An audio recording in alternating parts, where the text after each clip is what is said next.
I'm Roman Yossi of the Nashville Predators. I'm Dante Fabro of the Nashville Predators. This is Philip Forsberg of the Nashville Predators. I'm Colton Sissons of the Nashville Predators. I'm Eustace Aros of the Nashville Predators. You're listening to the Renegades of Puck with Crazy Charlie. Welcome to the bunker. Welcome to the Renegades of Puck podcast. I'm your host and Captain Crazy Charlie Saunier. And before we get started with the No Half Step in hockey coverage, first let me direct you to our home website, renegadesofpuck.com. Once you go to renegadesofpuck.com, you'll learn everything you need to know about the show and what you're good and educated about the show. That's when you can click on that merchandise tab, take you straight to our classic logo t-shirt, our pride logo t-shirt, all of our different special event t-shirts, and so much more. All the gimmicks you come to know and love and expect from Renegades Puck are all still available in our online store, whether that is socks, throw pillows, wall art, bed sets. Makes no difference to the Renegades of Puck. Something like 88 different items in our online store. The best way to say it is that we've sold out so that you can buy in. Social media is of critical importance to this independent operation, so here's how you can jump in the trenches with the Renegades of Puck. You can find us on X and Threads. You can find us on Instagram and Facebook and also TikTok. So please, whatever it is, the social media platform that you prefer, jump in the trenches with the Renegades of Puck, subscribe, and pass along those links. We sure would appreciate the support, especially on our YouTube channel. So please subscribe to our YouTube channel today. Just go to YouTube, search out Renegades of Puck, and if you don't mind, turn on those notification buttons. Get the latest podcast episodes from the Renegades of Puck, also all of our recaps, previews, and all of the different interview segments and analysis segments and other things that you can find right there on the Renegades of Puck YouTube channel. We sure would appreciate some new subscribers to the channel as we are now starting to head in towards the summer season. We'd like to continue bolstering those ranks and building up for the future. If you would like to support the show financially, you can go to Venmo and you can just search out Renegades of Puck, or you can scan the QR code that's currently on your screen. Every dollar goes a very long way to helping the Renegades of Puck, and frankly, we could use some of those dollars over the summer season to keep the operations moving as smoothly as they have over the past 3 years. Right now, we've got a lot of work to do in that department. So again, if you can spare it, we sure could use it. Support your local Renegades today by scanning the QR code that is currently on your screen. Now listen, I know it is time for the No Half Step in hockey coverage, so let me deliver the goods. It is time for operation number 911. That is right. It is time for show number 911. And at this moment in hockey history, the Nashville Predators season has come to its conclusion. The Nashville Predators have been eliminated by the Vancouver Canucks in 6 games in their best-of-7 first-round series in the 2024 NHL playoffs. Game 1 of the series went to the Vancouver Canucks by a score of 4-2, with Joshua getting the game-winning goal in Vancouver. Game 2 went to the Nashville Predators by a score of 4-1 when the Predators tied the series at 1 apiece. Philip Forsberg got the game-winning goal in Game 2. It was in Game 3 at Bridgestone Arena when the Vancouver Canucks secured a 2-1 victory, taking a 2-1 lead in the series, with Besser getting the game-winning goal for the Vancouver Canucks. In Game 4, it would be the Vancouver Canucks roaring back at the end of the game, forcing overtime, then winning in overtime by a score of 4-3, taking a 3-1 series lead on Lindholm's game-winning goal. In Game 5, the Nashville Predators, with their backs against the wall, would go into Vancouver and score a 2-1 victory, getting the series to 3-2. The game-winning goal would go to Alex Carrier. Game 6 back at Bridgestone Arena, the Vancouver Canucks would win 1-0, winning the series 4-2 in 6 games. Pius Suter getting the game-winning goal, meaning Sunday's Game 7 is no longer necessary, as the Vancouver Canucks will advance to the second round to face off against the Edmonton Oilers. Now, when it comes to the series, we're going to recap it. Then we're going to recap Game 6, give you some analysis, some opinions, and then we're going to go ahead and wrap this thing up because the Nashville Predators, unfortunately, will not be moving on. In the 6-game series between the Nashville Predators and the Vancouver Canucks, it was the Predators out shooting the Canucks in 5 of the 6 games. Actually, 4 of the 6 games. Somehow 18-16, the Nashville Predators were outshot in a game. But 4 of the 6 games, the Nashville Predators outshot the Vancouver Canucks. Overall, for the series, they outshot the Canucks 148-120. Some of the lowest shot volume we've seen not only by these two teams, but by an entire playoff series. And throughout the entirety of the playoffs, the Preds only averaging 24.7 shots on goal per game, and the Vancouver Canucks Canucks only 20. When it comes to blocked shots, 104 by the Nashville Predators, averaged out to 17.3 per game. The Vancouver Canucks finished the series with 94 blocked shots, 15.7 block shots per game. And those numbers are highly impressive highs in the series. The Nashville Predators had 30 in Game 2. The Vancouver Canucks had 28 in Game 3. When it comes to the physical component of the series, when it comes to hits, it was the Vancouver Canucks that were quite dominant out there. 213 total hits over the 6-game series to Nashville's 190. That means the Vancouver Canucks had 35.5 hits per game to Nashville's 31.7. Series high 47 in Game 2 by the Vancouver Canucks. For the Nashville Predators, the most hits they had in any one game was 37. That took place in Game 5. The face-off winning percentage in their most recent game, 44.1% for the Nashville Predators in Game 6. It was quite the yo-yo for this Nashville Predators team in face-off winning percentage throughout the series. 43.8%, then 42, then 63, then back down to 44, back up to 61, back down to 44 at the end in Game 6. The power play and the special teams is certainly where the series seemed to hinge for the Nashville Predators, and we've had this happen multiple times in franchise history. The Predators 2 for 22 on the power play in the 6-game first-round series against the Canucks. The Canucks went 2 for 13. Vancouver scored both of the power play goals in the playoffs in Game 3. The Nashville Predators scored a playoff goal in Game 1 and another in Game 5. 0 for 3 in Game 6 when they had a 4-minute power play opportunity. The penalty kill for the Predators, reasonable. 11 of 13, I guess a really good Vancouver Canucks power play. The Vancouver Canucks penalty kill was made to look exceptional, really good. A lot of respect to them for how hard and aggressive they play, but the Nashville Predators made them look even better. 20 out of 22 for the Vancouver Canucks in the series on the penalty kill. When it comes to takeaways, the Nashville Predators had 39. The Vancouver Canucks had 33. When it comes to giveaways, the Predators had 37. Vancouver had 32. When it comes to the final statistics in the 6-game series between the Nashville Predators and the Vancouver Canucks individually, Philip Forsberg closes the series leading the Nashville Predators in scoring, 2 goals and 4 assists for 6 points. Nyquist had a goal and 3 assists for 4 points. Alex Carrier, third overall on the team in scoring with a goal and 2 assists for 3 points. Zucker had a goal and 2 assists for 3 points. Yossi had a goal and 2 assists for 3 points. Over on the Vancouver side of things, Brock Besser led the way, 4 goals, 2 assists, 6 total points. JT Miller also had a goal and 5 assists for 6 points. Quinn Hughes, no goals, 5 assists for 5 total points. Joshua, 2 and 2 for 4. Zadorov, 2 and 1 for 3.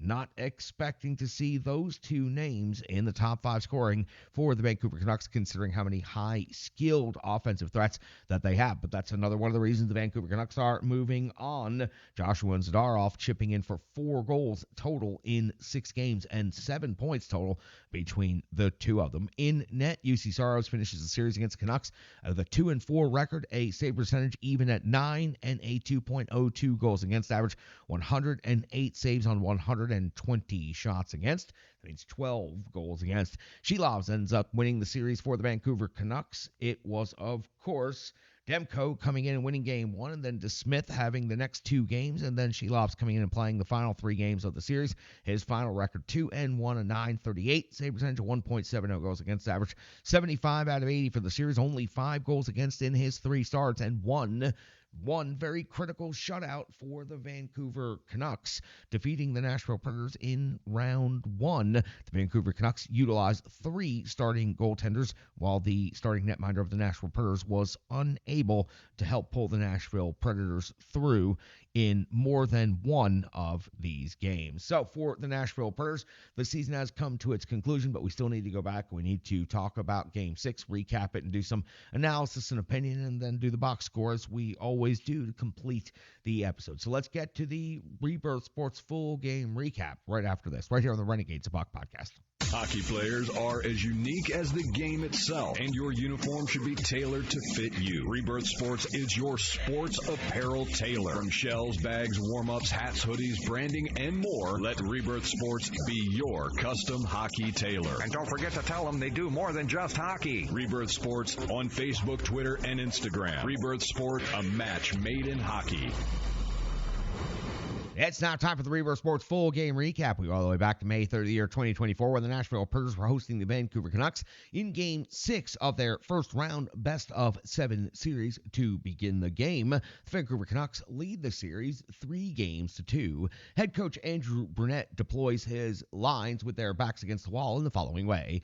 Forsberg, O'Reilly, and Nyquist, Parsonen, Sissons, and Beauvillier, Jankowski, Novak, Evangelista, Zucker, McCarron, and Sherwood. Your defense pairings are Yossi and Fabro, McDonough and Shen. Luzon and Carrier. UC Saros gets the start in net as he has in every game of the series. We are 1 minute into the first period, and it's Shilovs coming with a save on Beauvillier on the doorstep. First shot on goal of the game, and it was a good scoring chance by the Nashville Predators, set up by Colton Sissons. At 1:38 of the first period, Saros comes with a save on Garland. 3:22, Saros a save on Zadorov. Those two players have had a bit of influence on this series. 5:58 now into the first period. It's Hughes. His shot goes wide on a seemingly open net. 6:50 mark of the first period. Shilovs coming with a save on Yossi's heavy shot. Lots of play between the circles. The teams are playing it safe in the first half of the first period. We hit the 10:59 mark of the first period. Now we find Shilovs coming with a save on the captain Roman Yossi at 11:11 of the first period. Shilovs comes in with another save on Roman Yossi at 11:35. Shilovs comes with a save on Luke Evangelista's backhand with traffic. We've seen Luke try that move before, cutting into the slot area and knifing through the defense with the backhand attempt, but this time it is turned away. 14:37 now at the first period. Shilovs coming with a save on Luzon. The Preds seeming to gain some momentum over the last couple of minutes here in this period, getting the better of the offensive zone time and chances.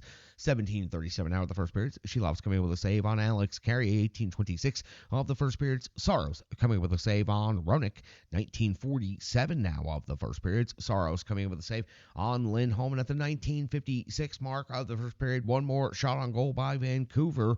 It would be a save by UC Saros on Besser. We hit the end of the first period, and while teams were feeling each other out, it was quite intense. Plenty of physical play out there, but a lot of play between the circles and not a ton of shots on goal. The Predators outshoot the Canucks in the first period by a total of 6-5. We are 29 seconds into the second period, and action is picking up much quicker than it did in the first. Shilovs has a save on Alex Carrier. Then 56 seconds into the second period, Saros comes with a save on Lindholm. We go to the 2:44 mark of the second period. Shilovs coming with a save on Carrier's long shot at the 3:02 mark of the second period. It is Shilovs coming with a save on Zucker. Zucker buzzing all over the place again in this here game 6 at the 3:58 mark of the second period. UC Saros coming with a save on Besser, plus the rebound by Suter at the end of long pressure. Gus Nyquist had lost his stick, and the Preds had been caught out there in the D zone for quite some time, worn down.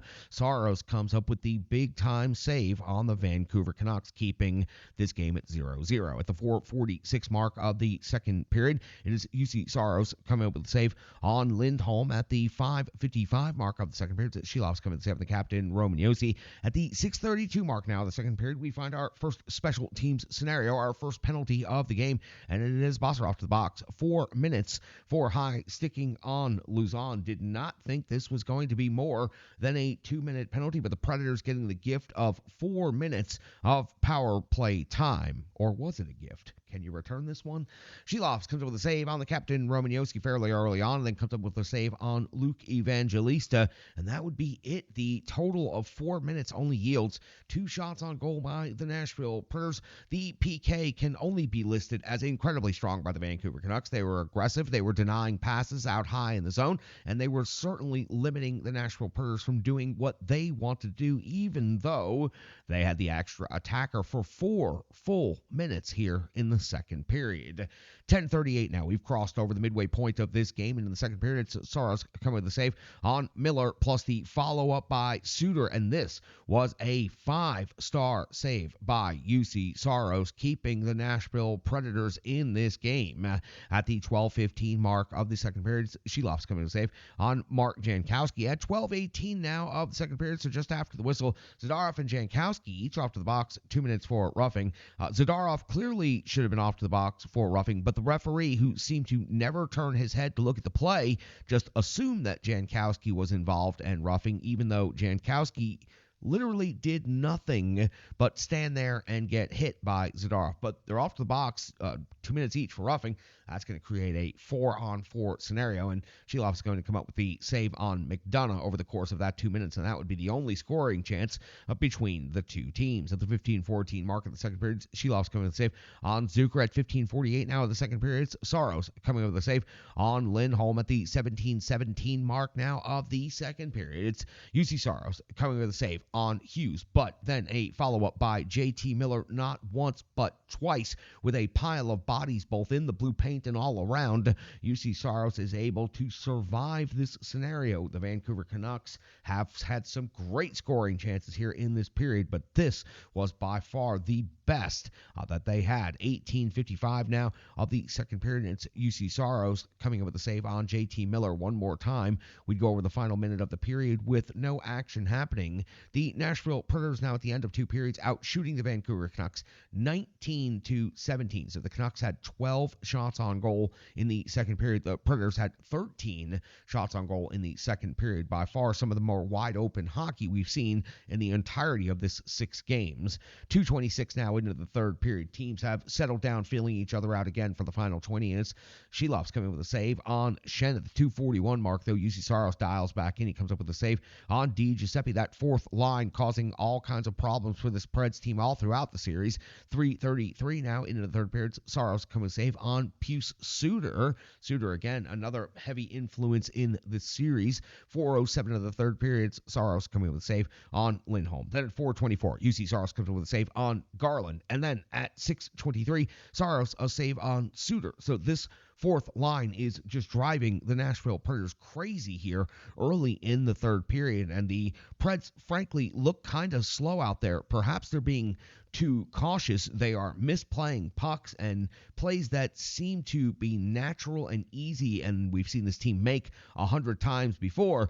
They now seem to be struggling to make. Vancouver is taking over this game. UC Saros is dialed in, though. We go to the 8:06 mark now of the third period. We find Saros coming with a save on Tyler Myers. At the 8:40 mark, it's Sheloff's coming with a save on Juuso Parson, one of the Predators' only scoring chances here in the third period. 9:24 of the third period, Saros coming with a save on Bluger. 9:44, Saros a save on Mikheyev. And at the 10:01 mark now, just past the halfway point of the third period, Sheloff's coming with a save on Forsberg, plus the follow-up by O'Reilly. Nyquist follows up off of the crossbar. Again, the Predators struggled to find offensive opportunities here in the third period. This was one they needed to capitalize on and were unable to do so. The 10:39 mark now of the third period. Saros coming to save on Besser, plus with the blocker and all alone right there. It was a one-on-one matchup, and UC Saros comes away with the victory. 13:43. Sheloff's comes with a save on Nyquist. 14:01. Sheloff's a save on O'Reilly. The 15:22 mark. Sheloff's a save on the captain, Roman Josi. The Nashville Predators generating some good offense, and the crowd is buzzing, but the Preds unable to get the puck into the net. 15:56. We find UC Saros come up with a save on Mikheyev. We go to the 18:21 mark now of the third period, and it is Pius Suter with his second goal of the series breaking through to give the Vancouver Canucks a 1-0 lead. It was an easy wrist shot finish from the low slot, beating UC Saros, who had an exceptional game up until this point. The Vancouver Canucks move ahead 1-0. The Predators still have an opportunity. They're going to get the extra attacker on for the 6-on-5 scenario. At 19:05, we find Sheloff's coming with a save on O'Reilly. Good chance by the Predators, but at 19:26, the Preds are going to get one last gift. Lindholm, 2 minutes for cross-checking. Sheloff comes up with a save on Zucker, plus the follow-up by Sissons. And as the time is just about to expire, Josi gets a shot with a ton of traffic down in the crease and in front of the net, and he puts it just over the crossbar. Looked like he had that whole top part of the net open if he could have hit it. Josi's shot sails over, hits the glass, the buzzer goes. The Vancouver Canucks advance to the second round. The Vancouver Canucks win this game 1-0 officially, outshooting the Nashville Predators 29-28. The Vancouver Canucks had not managed to get this many shots on goal in any other game in the series, so the Vancouver Canucks come into Bridgestone Arena and win all 3 games in this series. The Preds fall in 6 games. They lose by a score of 1-0 in the deciding clinching game on home ice. And for the Nashville Predators, it's handshakes and a conclusion to the season. reason right there. A 1-0 game in Game 6 leads to the Nashville Predators' demise, and that's going to do it for the Rebirth Sports full game recap for this entire season. Unfortunately, the Nashville Predators' fun and adventure has come to its end. We'll be back with the box score, thoughts, analysis, and so much more right here on the Renegades of Puck podcast. Hello, hello, hello. I'm Tracy, owner-operator of Strong Style Fitness. And that's me and my training assistant, Rizzo. And we are here to bring you fitness that meets you where you are by offering circuit classes, bar-inspired classes, Tabata workouts, boot camps, guided stretching, and more, all taught by a certified personal trainer, me. To learn more, go to our website, strongstylefit.com. Subscribe on YouTube at Strong Style Fitness. Follow on social media at Strong Style Fit. But most importantly, let's get you moving. It doesn't matter if it's your first workout or you've been doing it for years. Strong Style Fitness has the workout that meets you on your journey and helps you along the path to a happier, healthier life. I understand where you've been, what you were going through, and where you were going, and I want to take you there. We'll see you on the mat. Mwah. Welcome back in Renegades of Puck podcast. That was the Rebirth Sports full game recap. Let's do some analysis, some opinions. Let's get to the box score. Let's close this episode out.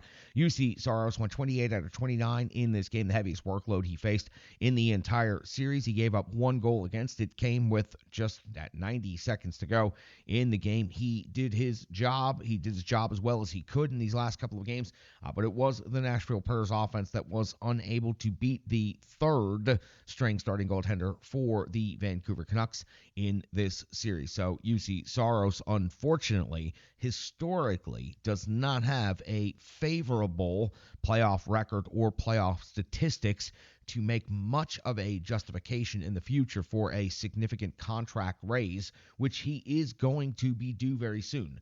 This does bring UC Saros' future into question, as it already was with a phenom in net in Milwaukee. So UC Saros did his job in Game 6, and he had the redemption game in Game 5. But overall, the series, another disappointment overall for UC Saros, and the numbers just not that good. Zucker had 4 shots on goal in Game 6, 17-24 in total time on ice, and he was the most noticeable player in the entire series for the Nashville Predators. At the trade deadline, when he was acquired, he was brought in just for this reason: playoff experience, veteran leadership, and coming through in big clutch times. Zucker was easily one of the most noticeable Predators on the ice this entire series, and I think that the Nashville Predators should give significant consideration to bringing him back full-time for the next year or two as part of this Nashville Predators roster. He was definitely a great complementary piece, and he could help the team moving forward. He was very strong in Game 6. He was out there on the fourth line, getting under the skin of the opponent, the Vancouver Canucks, and he was also chipping in on the offensive side of things, 4 shots on goal, going to the hard areas and doing the difficult things. That's what Zucker was doing in this playoff series. Before that, not very noticeable, would not have been having this conversation if not for the elevated performance that he showed in the 6-game playoff series versus the Vancouver Canucks. O'Reilly had 3 shots on goal. He also had 3 block shots, 22-03 in total time on ice. He was brought in because of this time of year as well, brought in to be a reliable veteran leader. He was definitely leaned upon in this series. There just simply wasn't enough depth for this Nashville Predators team to be able to secure a victory against this Vancouver Canucks, but O'Reilly did have a solid Game 6, and I look forward to a future Nashville Predators as they continue to add pieces around O'Reilly and the rest of that first line. Alex Carey had a wild roller coaster ride of a series, from being ill at the beginning of the series and certainly being abused out there in the defensive position and giving up the game-winning goal. He turned around, got a game-winning goal, and in Game 6, 3 shots on goal, 5 block shots, 22-44 in total time on ice, and I really do like Alex Carey as a defenseman and as a player for this Nashville Predators team, and I thought that he played a decent game in Game 6, even though he was out there on the ice was on when the game-winning goal and the series-clinching goal was given up. The captain, Romanioski, had 4 shots on goal, 24-45 in total time on ice, and with 1 second still on the clock, he just misses what appeared to be the top of the net that was open, and I think Romanioski can hit that shot many, many times but this was not the one time that he could hit that shot. So Josi gets the last look at it, but also had 4 other looks at it and was doing what he could out there on the rink, but unable to pull his Nashville Predators team through. And you could tell there was a level of dejection and disappointment by the Nashville Predators as they exited the rink in Game 6. I truly think that from the coaching staff down through the players, they thought they were going to win Game 6 and force a Game 7, roll the dice in 7, and who knows what can happen. But that's it for the analysis portion of things. Let's hear from our good friend Stripe Digital, and let's get to the box score and then move on from this playoff series. The digital environment can be quite intimidating, time-consuming, and cumbersome, especially with all those other areas that need attention at your business, and that's why Stripe Digital Solutions is here to help. I know, because that's exactly what Stripe Digital Solutions did for me and the Renegades of Puck. From designing my home website and helping me create my merchandise to special event posters, brand building, and social media management. But it's not just that, it's so much more. Stripe Digital Solutions has helped me every step of the way. From startup to full-time operation, Stripe Digital Solutions has been there to assist and advise every single step of the journey. In today's fast-paced world, the path to success is having a strong digital partner, and nobody is better in the trenches than Brandy and Stripe Digital Solutions. Get the solution before it's even a problem with Stripe Digital Solutions. Welcome back in. Time for the good cold hard numbers, known as the box score, in a game that ended up being 1-0, and a game that particularly many of you don't want to talk about any longer.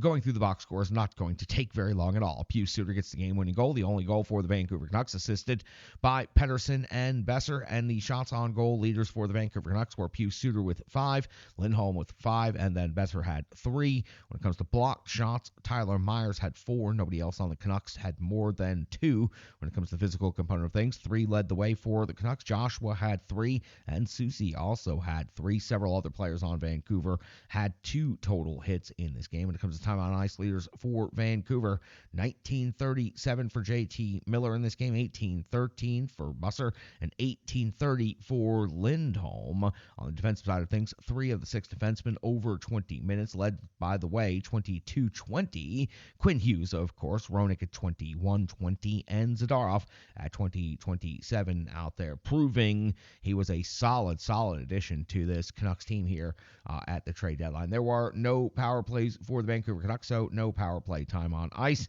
and you have to give stick taps. They were shorthanded for 4 minutes. At one point in this game, the third power play for the Nashville Predators was limited and very short in time, but 3:09 in shorthanded time on ice to Ian Cole in this game, and Tyler Myers with 2 minutes, and Zadorov with 2:12.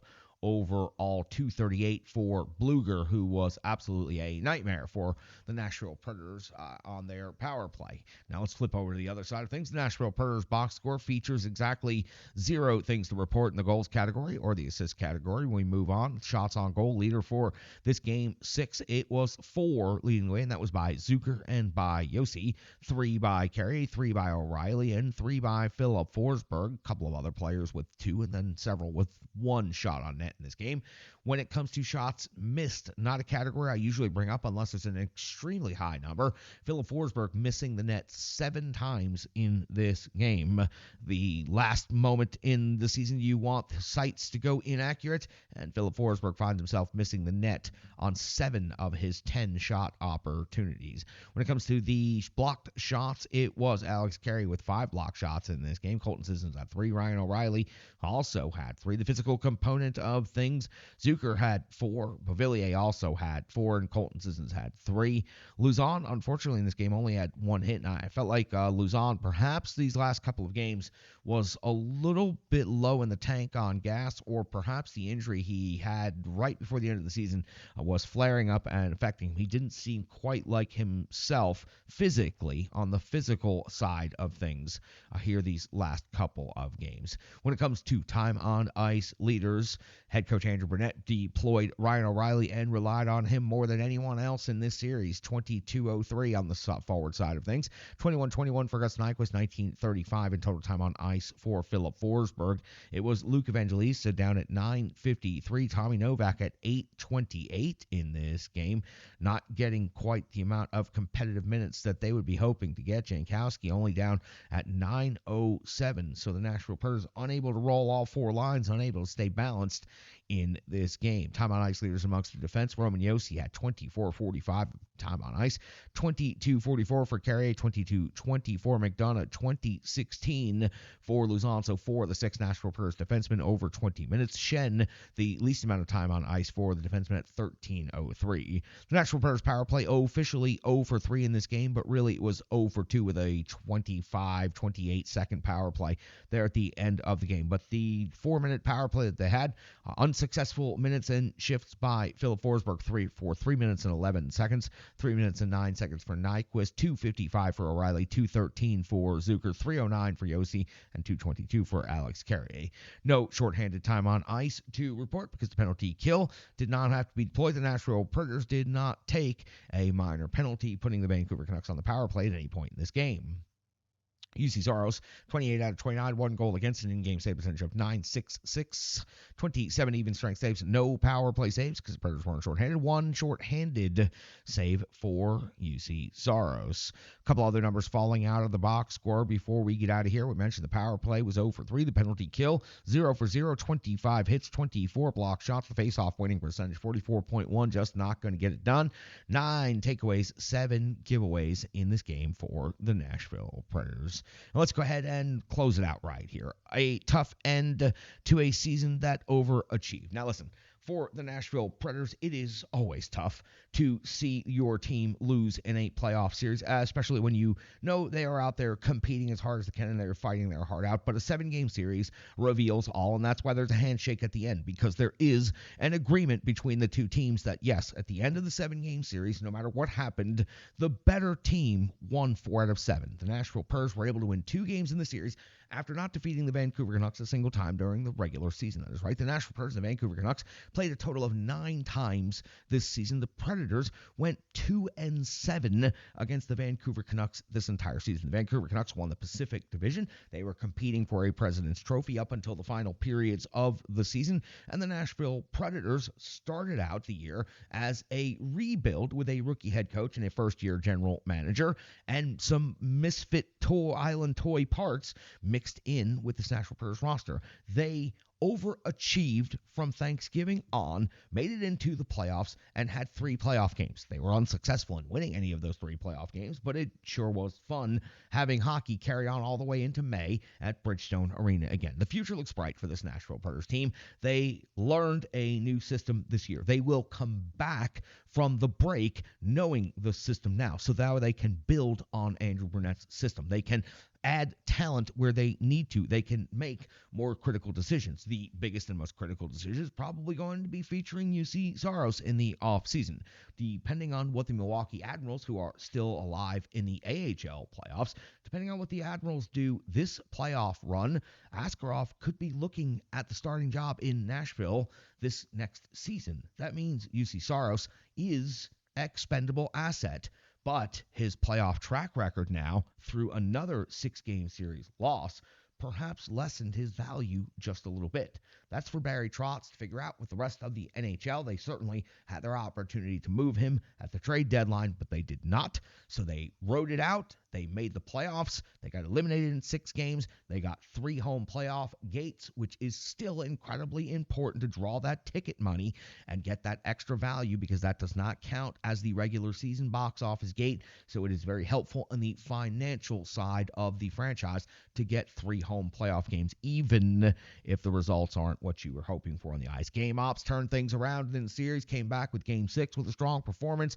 The Nashville Predators crowd came back. Everybody rallied. It was a good rebuild year 1. I look forward to year 2 and beyond. Now, of course, for this show, we will continue updating things, but we will not be continuing to release episodes on an every other day basis for the foreseeable future. It is the end of the season for the Nashville Predators, and while the Milwaukee Admirals are carrying on, we will dip back in with coverage highlighting what's going on with their playoff run, and at some point in time, we will do a season wrap-up. Then, of course, it will be time for awards season and other things in the NHL calendar. You can count on us to cover all of it and be here in the bunker. As far as the future plans beyond that, we have a lot of work to do, and in the time that we are not on camera, in the time that we are not releasing new content, we will be working incredibly hard to make sure that our future is secure right here in the bunker. Thank you so much for giving us another opportunity to entertain, to inform, and to educate. This season's coverage started with episode 800, and we wrap things up with episode number 911. 111 fantastic episodes. Let's take a couple of those out. 100 fantastic episodes out of 111. That means my save percentage is pretty good this season. Not bad, though. Pretty good coverage right here in the bunker. Can't thank everybody enough for another fantastic season. Rebirth Sports, of course, Strong Style Fitness, our great friends, Stripe Digital Solutions, all of the fantastic viewers and listeners out there, all of the contributors, and everyone else who's associated with the Renegades of Puck. I'll close it out as simple as saying this. We always appreciate your time. We always appreciate your viewership. And the most important thing of all is we always appreciate each and every one of you. I am your host and captain, Crazy Charlie Saunier. Stick taps, love, and respect.